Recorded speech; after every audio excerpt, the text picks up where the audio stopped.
கர்த்தருடைய பரிசுத்த நாமத்துக்கு மகிமை உண்டாவதாக. இருக்கீங்களா? கைகளை வைத்து கரங்களை வைத்து ஹல்லேலூயா. சரி, இந்த நாளிலே கடந்த நாட்களிலே ஆவியானவர் நமக்கு உதவி செய்கிற ஆவியானவர் என்று சொல்லி கடந்த நாட்களில் தேவன் நம்மோடு பேசினார். ஆமென். ஆவியானவர் தேவனுடைய சித்தத்தின்படியே எப்படிங்க? தேவனுடைய சித்தத்தின்படியே. நல்லா கவனிங்க. ஆவியானவர் என்ன செய்வாரா? மனுஷ சித்தம் அல்ல. என்ன செய்வாங்களா? நீங்க கேட்கறது, நீங்க ஜெபிக்கிறது எல்லாமே மனுஷ விருப்பம் அல்ல. நீங்க என்ன கேட்குறீங்க தெரியுங்களா? மனுஷன் என்ன கேட்குறான் அதான் நீங்களும் கேட்குறீங்க. ஆமாவா இல்லையா? ப்ளீஸ் என்ன கவனிங்களேன். உலகம் என்ன கேட்குதோ அதுதான் நம்ம கேட்குறோம். நம்முடைய சிந்தையை அறிந்த தேவன் ஒருவர் இருக்கிறார். இருக்கீங்களா? புரியுதா இல்லையா? ஒரு ஆமென் சொல்லுங்களேன். நல்லா கவனிங்க. சீடர்கள் இயேசுவோடவே நடந்துட்டு இருந்தாங்க. ஆனால் சீடர்களுடைய வார்த்தையை ஆண்டவர் கவனிக்கல, சீடர்களுடைய சிந்தையை கவனித்தார். சமாரிய ஸ்திரீ வந்து நிற்கிறான். இயேசு சமாரிய ஸ்திரீயோடு பேசிட்டு இருக்கிறாரு. நல்லா கவனிங்க. அவள் தாகத்துக்கு தாய் என்று கேட்கிறவரை அறிந்து கொள்வதற்கு அவள் இயேசுவும் சமாரிய ஸ்திரீ ரெண்டு பேர் பேசுறத நல்லா கவனிங்க. அவங்க ரெண்டு பேர் அவங்க பேசுறத சீஷர்கள் தூரத்திலிருந்து பார்க்குறாங்க. இந்த நாடு சமாரியா நாடு தாழ்த்தப்பட்ட நாடு. இந்த சமாரிய ஸ்திரீ ஒரு ஒதுக்கப்பட்டவள். இதை தான் பார்த்தாங்களே இல்லாமல் இயேசு யார் என்பதை சீஷர்கள் யோசிக்க கூட கிடையாது. அவர் மேல் தவறான எண்ணம் அவர்களுக்குள்ள வந்துருச்சு. நல்லா கவனிங்க. சாப்பிட்றதுக்கு ஏதாவது கிடைக்குமான்னு போய் இவங்க போய் பார்த்துட்டு சுற்றியெல்லாம் சாப்பிட்டு வந்தவங்க இயேசு சாப்பிடல, இயேசு தண்ணீர் குடிக்கல. இயேசு யாக்கோபுடைய கிணறு அருகே அமர்ந்திருந்தார். இயேசு யாக்கோபுடைய கிணறு அருகே அமர்ந்திருந்தவர் தண்ணீர் குடத்தோடு வந்திருக்கிற அந்த சமாரியா நாட்டினுடைய அந்த பெண், ஒரே ஒரு ஸ்திரீ, அவளிடத்திலே ஒரே ஒரு ஆசைப்பட்டார். இயேசு அவளுடைய சிந்தையை அறிந்தார். இப்படிப்பட்ட நல்ல ஒரு ஸ்திரீ, ஆனால் அவளோ தன்னுடைய வாழ்க்கையிலே அவள் அசுசிப்பட்டது நிமித்தமாய் தாகத்துக்கு தாய் என்று கூப்பிடுகிறவர் எப்படிப்பட்டவர் என்பதை அறியாமல், நீர் யூதராயிற்றே, நான் என்னிடத்தில் நீர் தண்ணீர் கேட்கிறீர். நல்லா கவனிங்க. இயேசுவுக்கு ஜாதி முக்கியம் அல்ல. இயேசுவுக்கு நம்முடைய ஜாதகமும் முக்கியம் அல்ல. இயேசுவுக்கு நம்ம நாடும் முக்கியம் அல்ல. இயேசுவுக்கு நம் வாழ்கிற இடமும் முக்கியம் அல்ல. அது சமாரியாவா இருந்தாலும் ஆண்டவருடைய இருதயம் உங்கள் இருதயத்தை தான் பார்க்குது. கைகளை உயர்த்தி ஆமென் சொல்லுங்க. இதே தான் இன்னைக்கு நீங்களும் நானும் இயேசுவை தேடி வந்திருக்கிறோம். ரோமர் 8:27 பாருங்க. ஆவியானவர் தேவனுடைய சித்தத்தின்படியே பரிசுத்தவான்களுக்காக வேண்டுதல் செய்கிறபடியால் இருதயங்களை ஆராய்ந்து பார்க்கிறவர் ஆவியின் சிந்தை. தயவு செய்து நீங்க மனுஷனை நீங்க ஏமாற்றலாம், உங்கள் மனைவியை நீங்க ஏமாற்றலாம், உங்கள் கணவனை நீங்கள் ஏமாற்றலாம், சபையில் உள்ள ஊழியனை ஏமாற்றலாம், விசுவாசி ஏமாற்றலாம். ஆனால் ஆவியானவர் ஏமாற்றவே முடியாது. அதனால தான் நிறைய பேருக்கு இயேசு போதும், அபிஷேகம் வேண்டாம்பாங்க, அந்நிய பாஷை வேண்டாம்பாங்க. நீங்க நிறைய சபையில் பாருங்க, அபிஷேகத்தை நிறைய மாட்டாங்க, அந்நிய பாஷை பேச மாட்டாங்க. அவங்களுக்கு இந்த அபிஷேகத்தை நிறையதெல்லாம் பார்த்தீங்கன்னா ஏதோ வளர்ற மாதிரி இருக்குது. ஆவியானுடைய சித்தத்துக்கெல்லாம் அவங்க விட்டு கொடுக்க மாட்டாங்க. நீங்கள் நிறைய சபைகளில் பாருங்கள், நிறைய பேர் இன்னைக்கு அந்நிய பாஷை பேசுனவங்க கூட பேசுறது இல்லை. ஏன்? நமக்கே புரிய மாட்டேங்குது. ஏதாவது யாராவது தப்பாக நினைச்சாங்கன்னா, சார் உனக்கு புரியாது அந்நிய பாஷை பேசுறது, புரியுதா இல்லையா? உங்கள் சிந்தையிலே நீங்கள் தேவனை சிந்திக்காதீர்கள். பைபிள் சொல்லுகிறது, உங்கள் அளவிலே தேவனை அளக்கவே வேண்டாம். ஆமென். அதனால தான் பைபிள் சொல்லுகிறது, பரிசுத்தவான்களுக்காக அவர் வேண்டுதல் செய்கிறாராம். ஆமாவா இல்லையா? அவர் எப்படி வேண்டுதல் செய்கிறாராம்? ஆமென். யோவான் எழுதின சுவிசேஷத்தின் புஸ்தகம் 14ஆம் அதிகாரம் 16ஆம் வசனத்தை பாருங்களேன். யோவான் 14:16, நான் பிதாவை வேண்டிக் கொள்ளுவேன், அப்பொழுது என்றென்றைக்கும் உங்களுடனே கூட இருக்கும்படிக்கு சக்தி ஆவியாகி வேறொரு தேற்றரவாளனை உனக்கு தருவார். நல்ல கவனிங்க. என் பிதாவை நான் வேண்டிக் கொள்வேன், அப்பொழுது அவர் என்றென்றைக்கும் உங்களுடனே இருக்கும்படிக்கு சத்தியாவியாகிய வேறொரு தேற்றரவாளனை அவர் உங்களுக்கு தந்தருளுவார். அப்படின்னா என்ன அர்த்தம்? இன்னைக்கு எல்லாருக்கும் இயேசு வேணும், ஆவியானவர் வேண்டாம். இன்னைக்கு எத்தனை பேர் சொல்ல முடியும் இயேசுவின் மூலமா நமக்கு ரட்சிப்பு கிடைச்சிருச்சு, இயேசுவின் மூலமா அவர் என்ன சொல்றாரு? நான் வீடு என்று சொல்லல, நான் வாசல் என்று சொன்னார். அவர் இடத்தை என்ன சொல்றார்? நானே வழி என்று சொல்லுகிறார். நான் போகிறேன், உனக்கு ஒரு ஸ்தலத்தை ஆயத்தம் பண்ணுவேங்கிறாரு. அதுவரைக்கும் உங்களோடு இருப்பதற்கு நான் வேறு தேற்றரவாளன ஒருவரை அவர் பேரு ஹெல்பர், நமக்கு சகாயகர். ஹிந்தியில பார்க்கும்போது சகாயக், உதவி செய்கிறவர். அதான் பைபிள் சொல்லுகிறது. யோவான் 14:16, நான் பிதாவை வேண்டிக் கொள்ளுவேன், அப்பொழுது என்றென்றைக்கும் உங்களுடனே கூட இருக்கும்படிக்கு. கைகளை உயர்த்தி ஆமென் சொல்லுங்க. இன்னைக்கு நிறைய பேருடைய வாழ்க்கை நல்லா கவனிங்க. பூமியில லாக்க ஓபன் பண்றதுக்கு இயேசு நாமம். இருக்கீங்களா? பேசுறது புரியுதா? சத்தியத்தையும் அறிவீர்கள், சத்தியம் என்ன செய்யுமா? விடுதலை ஆக்கிருச்சு, உங்களை ரிலீஸ் பண்ணி விட்டுருச்சு.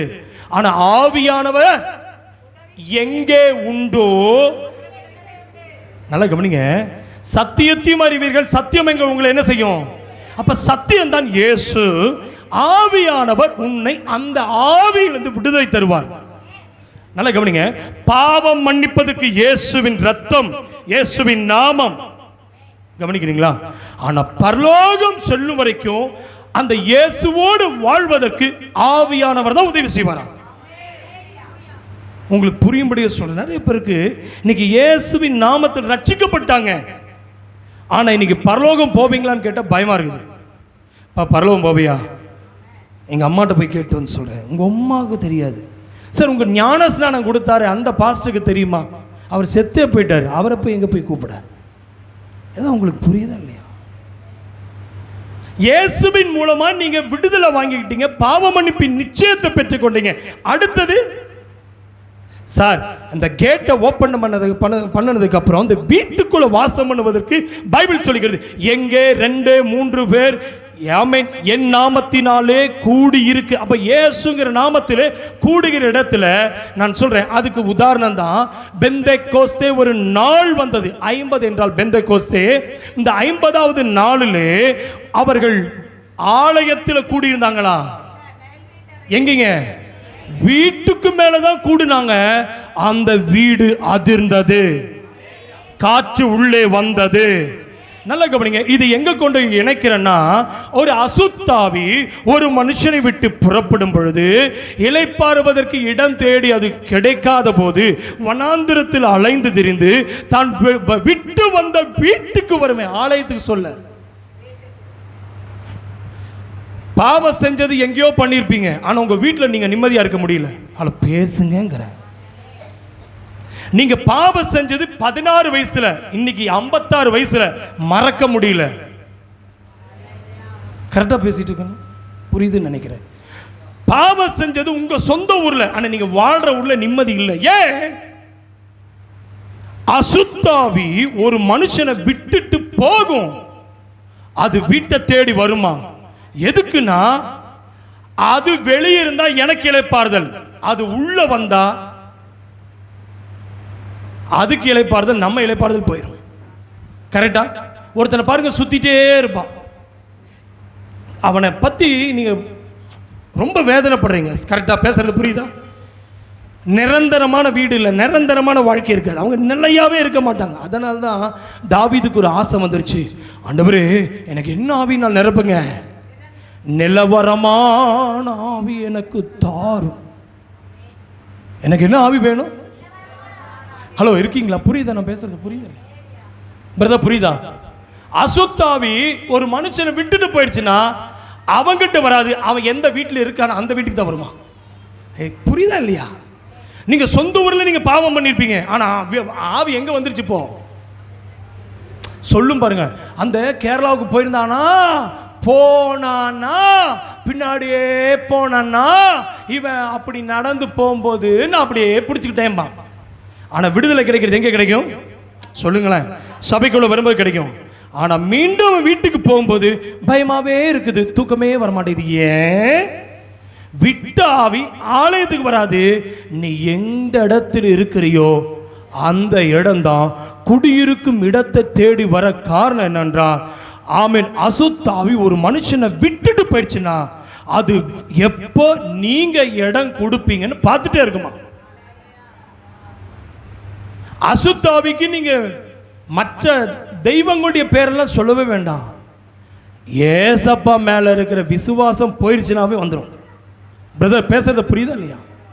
யோபை பற்றி ஆண்டவருக்கு 100% நம்பிக்கை இருந்து, அவன் உத்தமன், சொல்லுங்க, சன்மார்க்கன், அடுத்தது தேவனுக்கு பயந்து எதை விலகுனவா?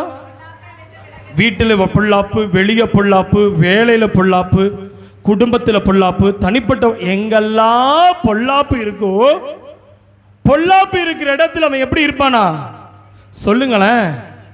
அவன் தேடி வருவான். ஆனா பொல்லாப்பை விட்டு விலகுகிற, ஹலோ இருக்கீங்களா? இங்க கவனிக்கிறீங்களா இல்லையா? பொல்லாப்பு ஒரு மனிதனுடைய வாழ்க்கையில் இருந்துச்சுன்னா, கவனிக்கிறீங்களா? அவனை தேடிதான் வந்துட்டே இருக்கும். கைகளை உயர்த்தி ஆமென் சொல்லுங்க. நீங்க வசனத்தின்படி நீங்க வாழும்போது உங்க பிள்ளை நீங்க அடக்கவே முடியல பாருங்க. சார் இப்பவும் சொல்றேன், பிள்ளை உன்னால் அடக்கவே முடியாது. ஜெர்மன் ஷெப்பர்டு கூட நான் சொன்னதான் பிஸ்கட் போட்டால் அதுக்கு என்ன நான் ட்ரெயின் பண்ணுறனோ ட்ரெயின் பண்ண மாதிரி அது இருக்கும். உட்காருனா உட்காரும், எந்திரினா எந்திரியும். மனுஷனை நீங்கள் பண்ண ட்ரைனிங்கில் உங்கள் பிள்ளைய இன்னைக்கு வரைக்கும் உங்களால் அடக்க முடியுதாங்கிறேன். சார் அதுக்கு இங்கிலீஷ் தெரியாது, தமிழ் தெரியாது, லாங்குவேஜ்னா தெரியாது. ஹிந்திக்காரனை போனால் ஹிந்தி பேசுவோம், தமிழ்காரனை பேசுகிற தமிழ் பேசுனா புரியும், இங்கிலீஷ்காரன் பேசுகிறது இங்கிலீஷ் புரியும். ஆனால் இங்கிலீஷ் மட்டும் பேசுகிற நாய்கிட்ட தமிழில் பேசுகிற புரியாது. நான் யோசிப்பேன், செட்டுனா உட்காரு, நீ என்னதான் சொன்னது பாஷை புரியுதுங்க. நான் கேட்குறேன், உங்கள் வீட்டில் இருக்கிற 6 அறிவுள்ள மனிதனுக்கு நீங்கள் சொல்கிறது, இப்போ நீங்கள் அடிக்கடி என்னதான் சொல்கிறீங்க வீட்டில்? அட சொல்லுங்களேன், நீங்கள் சொல்கிறதான் சொல்லுங்களேன். ஏமா நீங்கள் எதுவுமே ஐயோ அப்பா என்ன புண்ணியவதிகள், உங்கள் அத்துமாக்களை, உங்கள் அக்கா அம்மா அப்பா அப்பா அப்பா அம்மாவை, இல்லை அண்ணன் தம்பி புருஷன் பொண்ணைவை சொல்கிற வார்த்தை என்ன தெரியுமா? இப்படித்தான், எதை சொன்னாலும் புரியவே புரியாது. எப்படிங்க நான் சொல்றது இவளுக்கு? ஆமா புரியுதா இல்லையா? அதான் புரியல, புரியுதா இல்லையான்னு? புரிஞ்சாதான் நல்லா இருப்போமே. சார் டாகும் கூட புரியுது, ஆனா மனுஷனுக்கு அந்த அறிவு வேலை செய்ய மாட்டேங்குது. ஏன் தெரியுங்களா? ஏன் தெரியுமா?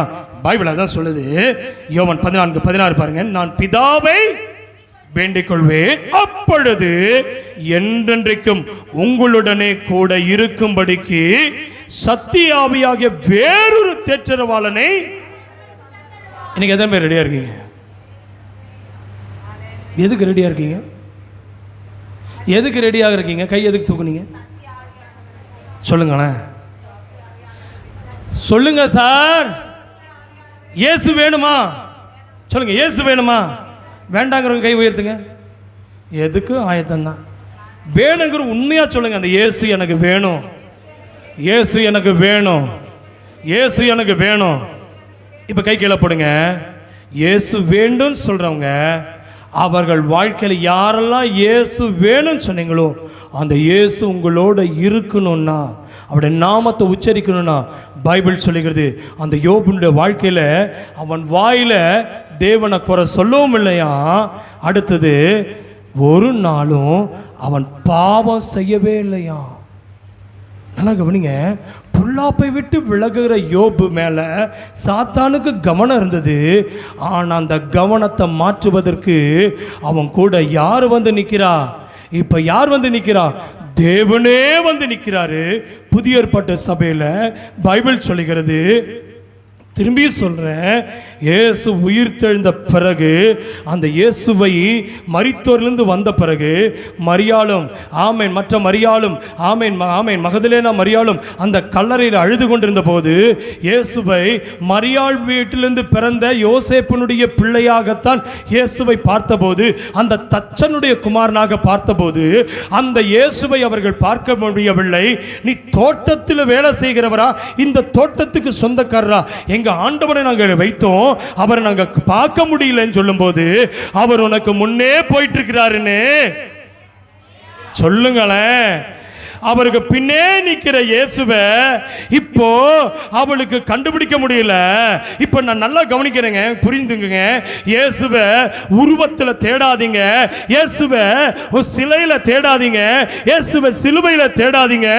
அந்த இயேசு ஆவியானவராய் ஆவியானவராய் ஓ ஹல்லேலூயா ஹல்லேலூயா. அந்த ஆவியானவர் ஒருவன் கொல்ல முடியாது, அந்த ஆவியானவர் ஒருவன் அழிக்க முடியாது.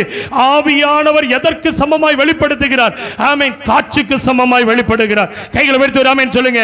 ஆவியானவர் காட்சிக்கு முன்பாக காற்றை போல வெளிப்படுகிறார். ஆவியானவர் ஒரு ஆமென் அக்னியை போல வெளிப்படுகிறார். ஆவியானவர் ஒரு காட்சி எப்படி இருக்கிறதோ அதே போல தான் வெளிப்படுவார். கைகளை உயர்த்தி ஒரு ஆமென் சொல்லுங்க. இன்றைக்கு அருமையான தேவ பிள்ளையே, இன்றைக்கு இந்த சத்தியத்தை கேட்டுக்கொண்டிருக்க நீங்கள், இன்றைக்கு ஆமென் ஆவியானவர் எங்கேயோ அங்கே விடுதலை உண்டு. கைகளை உயர்த்தி ஒரு ஆமென் சொல்லுங்க. நீங்க எத்தனை பேர் சொல்ல போறீங்க உனக்குள்ள ஆவியானவர் இருக்காருன்னு? கேட்கிறேன், ப்ளீஸ் எனக்கு பதில் சொல்லுங்க. ஆவியானவர் இருக்காரான்னு? இயேசு இருக்கிறார், இயேசு இருக்கார், இயேசு இருக்கிறார். அவரை காண்பி எனக்கு. இயேசுவை நேற்று தொட்ட இயேசுவை பார்த்தார்கள். அவர் கல்லறைக்கு வெளியே நின்று கொண்டிருந்த போது இவர்களால் தொட முடியவில்லை. அவர் சொன்னாரு, என்னை பாருன்னு சொல்லி திரும்பி பார்க்கறக்குள்ள அழுது கொண்டிருந்த அந்த மரியாள் இயேசு அடையாளம் கண்ட உடனே பக்கத்தில் வந்த உடனே தொட அனுமதிக்கல. நான் இன்னும் பிதாவிடத்தில் ஏறி போகலன்ட்டாரு. ஏதோ உங்களுக்கு விளங்குதா?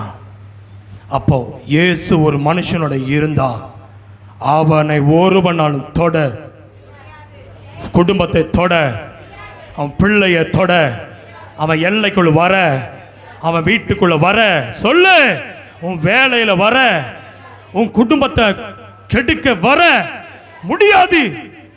இயேசுவின் நாமத்தினால் அடிப்பதற்காய் விட்ட இயேசு 3 வருஷம் ஆனா வாழ்ந்து கொண்டிருக்கிற இயேசு நேற்றும் இன்றும் என்றும் மாறாதவராயிருக்கிறார். கைகளை தட்டி நேற்றும் நேற்றும் இன்றும் சொல், என்றும். அவர் மாறுகிற தேவன் அல்ல, மாறாதவர். கைகளை உயர்த்தி ஆமென் சொல்லுங்க. நான் உங்களுக்காய் வேண்டிக் கொள்கிறேன். இவ்வளவு நீ என்கிட்ட வேண்டிட்டு இருந்த, இப்ப நான் உனக்காய் வேண்ட போறேன். நான் உன் பிள்ளைக்காய் வேண்ட போறேன். நான் உன் குடும்பத்துக்காய் வேண்ட போறேன். கைகளை உயர்த்தி உன் வியாதிக்காய் நான் வேண்டிக் கொள்றேன். உனக்கு ஜெபிக்க முடியல தானே? உன் காலில் கட்டோட தானே வந்திருக்கிற. மந்திரம் வச்சுட்டான், சூனியம் வச்சுட்டான். ஏன்? கிறிஸ்தவனுக்கு எப்படி மந்திரம் பலிக்கும்? கிறிஸ்தவனுக்கு எப்படிங்க எலுமிச்சம்பழம் பலிக்கும்? கிறிஸ்தவன் எப்படிங்க செத்தவனை படத்தில் பார்க்கலாம்? செத்தவனை இன்னும் திரும்பி நீ பார்த்துட்டு இருக்கிறீனா, உனக்குள்ள இயேசு இல்ல. ஆவியானவர் இருந்தால் அந்த கல்லறைக்குள்ளே வெடித்து பைபிள் சொல்லுகிறது, மரித்து அடக்கம் பண்ணப்பட்ட ஆமென் இயேசுவை உயிரோடு எழச் செய்த அதே ஆவியானவர் உங்களுள் வாசமாயிருப்பதினாலே அவரை எழச் செய்தவர் சொல்லுமா, என்னை எழும்பி நிற்க பண்ணுவார். வாயத்தென்று சொல்லு, என் வீட்டை எழும்பி நிற்க பண்ணுவாரு, என் குடும்பத்தை எழும்பி நிற்க பண்ணுவாரு.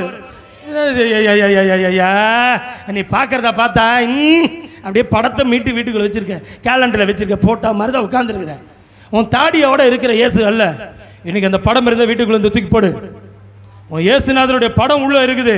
பரிசுத்த ஆவியானவர் சொல் சொல் சொல்.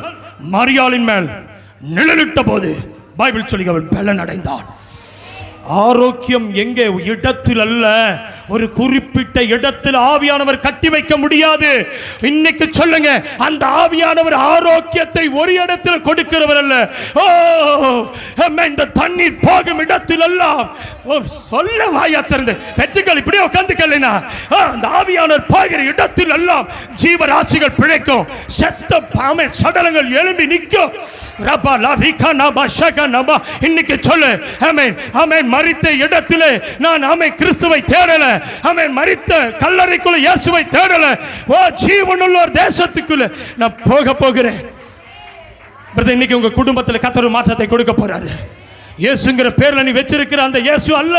இன்னைக்கு இயேசுங்கிற நிறைய இயேசுக்களை மனுஷன் இன்னைக்கு நிறைய பேர் இயேசு ராஜின் பேர் வச்சிருப்பான், இயேசு தாசின் பேர் வச்சிருக்காங்க, இயேசு பாதம்னு பேர் வச்சிருக்காங்க, இயேசு ஆமே இன்னைக்கு நிறைய பேர் வச்சிருக்காங்க. இயேசுங்கிற பேர்ல வச்சிருக்கிறதுனால அவன் இயேசு அல்ல, இயேசுவா. அவர் பாவத்தை மன்னித்து ரட்சிப்பை தருகிறவர்னா இன்னைக்கு சொல்றேன். எத்தனை பேர் சொல்ல போறீங்க? இன்னைக்கு நீங்கள் போகும்போது சொல்லிட்டு போங்க, என் பிதாவை நான் வேண்டிக் கொள்வேன், அப்பொழுது என்றென்றைக்கும் உங்களுடனே கூட இருக்கும்படி சொல்லுங்க. ஏம்மா உன் பிள்ளை உன் சொல் பேச்சு கேட்க மாட்டேங்கிறாள், இன்னைக்கு சொல்லு. உன் கணவன் உன் பேச்சை கேட்கலையா? உன் மனைவி உன் பேச்சை கேட்கலையா? நீ வேலை செய்கிற இடத்துல உனக்கு யாருமே கீழ்ப்படையிலையா? இன்னைக்கு சொல்லு, ஆண்டவரே இந்த ஆவியானவர் இன்னைக்கு வேணும். சொல்லுமா, எனக்கு வேணும், பலத்தினாலும் அல்ல. அடுத்து பலத்தினால் அல்ல, சத்தத்தை உயர்த்து, பலத்தினால் அல்ல, பராக்கிரமத்தினாலும் அல்ல, என் ஆவியினாலே. எத்தனை பேர் சொல்ல போறீங்க? அவருடைய ஆவியாலே கைகளை தட்டி அந்த ஆவியிலே கைகளை தட்டி 120 பேர் மேல இறங்கின அதே ஆவியானவர் உன் இளைப்பாறுதலை கெடுத்த அந்த ஆவிக்கு இன்றைக்கு ஒரு முற்றுப்புள்ளி. கததாமே இந்த நாளிலே சத்திய ஆவியாகிய வேறொரு தேற்றரவாளனை அவர் உங்களுக்கு தந்தள்ளுவார். அவர் தேற்றுவார், அவரும் தேற்றுவார். நீ அழக்கூடாது, நீ அழக்கூடாது. ஒரு ஆமென் சொல்லுங்க. அழுதது போதும். நல்ல கவனிங்க, அழுதது போதும். புதிய ஏற்பாட்டு பரிசுத்தவான்கள் எங்கேயுமே அழவே இல்லை. எங்கே இயேசு கிறிஸ்துவின் வல்லமை பெற்றுக்கொண்ட மகிமையை அபிஷேகத்தை பெற்றுக்கொண்ட பேதுரு அழுததா இல்லை? ஒரு ஆமென் சொல்லுங்களேன். அவர் இறங்கி வந்தார். அவர் நிழல் ஒரு அற்புதம். சொல்லு, அவர் நிழலுக்குள்ள ஒரு அற்புதம், அவருடைய வார்த்தையில் ஒரு அற்புதம். ஆமென் ஆமென். பவுலுடைய உருமால் ஒரு அற்புதம், அவருடைய உருமால் ஒரு அற்புதம். அந்த உருமால் அற்புதம். நீங்க நினைக்கிற இந்த அற்புதம் ஊழியக்காரன் கையில் இந்த கர்ச்சீஃபில் இருக்குன்னு கிடையாது. இந்த பைபிள் நம்புற அத்தனை பரிசுத்தவான்கள் வாழ்க்கையிலும் ஒரு மனுஷனுக்குள்ள ஆவியானவர் இருந்துட்டா சொல்லுங்க, அவர் என்ன செய்வாரா? உங்களுக்கு என்ன செய்வாரா? இந்த வசனத்தை வாசிச்சு முடிக்கலாம். ஆமென். யோவான் 14:17 பாருங்க. உலகம் அந்த சத்திய ஆவியானவரை காணாமலும் அறியாமலும் இருக்கிறபடியால் அவரை பெற்றுக்கொள்ள மாட்டாது. அவர் உங்களுடனே வாசம் பண்ணி உங்களுக்குள்ளே இருப்பதால் நீங்கள் அவரை அறிவீர்கள். எத்தனை பேர் அவரை அறிந்திருக்கிறோம்? கைகளை தட்டி, ஆண்டவரே நாங்கள் உம்மை அறிந்திருக்கிறோம், ஆண்டவரே உம்மை அறிந்திருக்கிறோம். கைகளை தட்டி தேவனை மகிமைப்படுத்துங்க. ஆவியானவர் நாங்கள் உங்களை அறிந்திருக்கிறோம், எங்களுக்குள்ள இருக்கிற ஆவியானவரே. இந்த நாளில் எத்தனை பேர் சொல்ல போறீங்க, ஆண்டவரே இந்த நாளில் பாரத்தோடு வந்தேன். ரோமர் 8:27 மீண்டும் ஒரு விசை வாசிக்கலாம். ஆவியானவர் தேவனுடைய சித்தத்தின்படியே பரிசுத்தவான்களுக்காக வேண்டுதல் செய்வார். ஹலோ, யாருக்காக வேண்டுவார்? நல்லா கவனிங்க. பரிசுத்தவான்களுக்காக யார் வேண்டுதல் செய்வார்? அப்போ ஆவியானவர் பெறாதவங்க தான் இவங்களாம் என்ன செய்றாங்க? மரித்தவங்க பேரை சொல்லி, இறந்தவங்களுடைய பேரை சொல்லி மாலை உருட்டுறாங்க. பார்த்தீங்களா? அவங்க இறந்தவங்களுடைய பேரை சொல்லிட்டு இருக்கிறாங்க. அல்ல இருக்கீங்களா? கவனிக்கிறீங்களா? தயவு செய்து இறந்தவர்களுடைய பேரை சொல்லி நம்ம ஜெபிக்க வேண்டாம். இன்னைக்கு சொல்லுங்க, ஆவியானவரே எங்களுக்குள் இருக்கிற ஆவியானவர். எல்லாரும் எழும்பி நிற்போமா? கண்களை அடைத்துக் கொள்ளலாம். எத்தனை பேர் சொல்ல போறீங்க, அந்த ஆவியான எனக்கு வேண்டும் என்று? எல்லாம் கண்ணை மூடிக்குங்க. ஆமென். எல்லாம் கண்ணை மூடிக்குங்க. ஆவியானவர் கண்ணை மூடிக்குங்க. கைகளை தட்டி கொஞ்ச நேரம் அவரை வரவேற்கலாமா? கைகளை தட்டி அவரை வரவேற்போமா? நல்ல கையை தட்டி தேவனை துதிங்க. இவ்வளவுதான் ஆவியானவருக்கு வரவேற்பா. ஆவியானவருக்கு இவ்வளவுதான் வரவேற்பா. கமான் எவரிபடி, கண்களை அடைத்து அவருடைய வல்லமை இறங்கி வரட்டும். வல்லமை இறங்கி வரட்டும். பிள்ளைங்க யாரும் ஜோபிக்கல, பிள்ளைங்க ஆவியானவரை வரவேற்கல. ஹல்லேலூயா, ஹல்லேலூயா. கைகளை தட்டி, கைகளை தட்டி தேவ ஆவியானவர் இறங்கி வருகிற நேரம் பெற்றுக்கொள் இந்த அபிஷேகத்தை. பெற்றுக்கொள். ஃபயர், ஃபயர் ஒவ்வொரு மேல இறங்கி வரட்டும். ஒவ்வொரு மேல அந்த ஆவியானவர் இறங்கி வரட்டும். மேல் வீட்டு அறையில் இறங்கினது ஆவியானவர். கர்த்தர் அந்த நாளில் நம்மோடு இறங்கி வந்தது காய். அவருடைய மகிமை நமத்தில் இறங்கி வந்தது கை. கைகளை தட்டி கர்த்தரை மகிமைப்படுத்துவோமா? பரிசுத்தமுள்ள பிதாவே, நீர் எங்களோடு இடைப்பட்டது காய். ஸ்தோத்திரம். ஆவியானவர் எங்கே எங்க விடுதலை உண்டு என்று நாங்கள் பார்க்கிறோம். எங்கள் சிந்தை அறிகிற தேவன், இனி நாங்கள் விட்டு வந்த வீட்டுக்கு திரும்பி போவோம்னு எந்த ஆவி சொல்லாது. எங்க வீடு தேவ ஆவினால் நிரப்பப்பட்டிருக்கிறது. எந்த பிசாசுக்கு எங்க வீட்டை தொட அதிகாரம் இல்லை. எந்த பிசாசுக்கு எங்க பிள்ளைகளை தொட அதிகாரம் இல்லை. எந்த பிசாசுக்கு எங்க குடும்பத்தை தொட அதிகாரம் இல்லை. எந்த பிசாசுக்கு எங்கள் பிள்ளைகளுடைய எதிர்காலத்தை தொட அதிகாரம் இல்லை. ஆவியானவர் எங்களுக்காய் வேண்டுதல் செய்கிறதுக்காய் ஸ்தோத்திரம். மகிமைப்படும் துதிக நமக்கு ஒருவருக்கு செலுத்துகிறோம். இயேசு என்ப நாமத்தை ஜெபங்கள் நல்ல பிதாவே, ஆமென். அல்லேலூயா, அல்லேலூயா, அல்லேலூயா. உட்காருவோம்.